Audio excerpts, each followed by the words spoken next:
Kristen, I don't want an HOA. Number one thing that buyers tell me, hands down.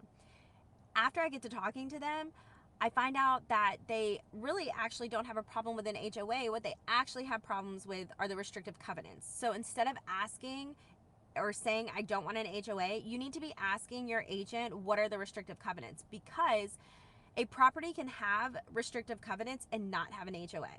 Because the United States Postal Service has a delivery requirement for some neighborhoods, most new neighborhoods, they require builders to put in a mailbox kiosk instead of having mailboxes in front of each home. Because that is a requirement and builders are required to place these, there is usually a small HOA. So a lot of times I tell clients, don't freak out. I'm sending you a home that you're going to see a small HOA. However, there's not any restrictive covenants. This HOA is very small. It's $30 a month or sometimes less than that. And all it does is maintain the mailbox kiosks. Sometimes they have to be lit. They have to be insured. If they're damaged, they have to be repaired. Usually there's a parking, pad out in front of it with a few parking spaces. Sometimes there's multiple mailbox kiosks throughout the neighborhood. That's why there's an HOA. However, they don't have restrictive covenants. People need to pay attention to the restrictive covenants. I personally live in an area where there's no HOA, but our little village has a lot of restrictive covenants.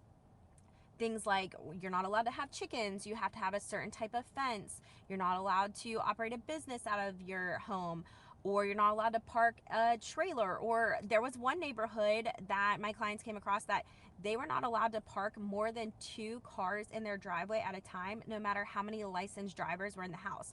Personally, that would never work for me. I have 3 kids. They're all going to be driving at the same time, and our driveway is going to be loaded with 5 cars, plus their friends. Like, no, that's a hard no for me. The important thing is, though, is that some people don't understand to ask these questions, and they just think that because there's no HOA that they're going to be able to do whatever they want with their property, and that's not the case.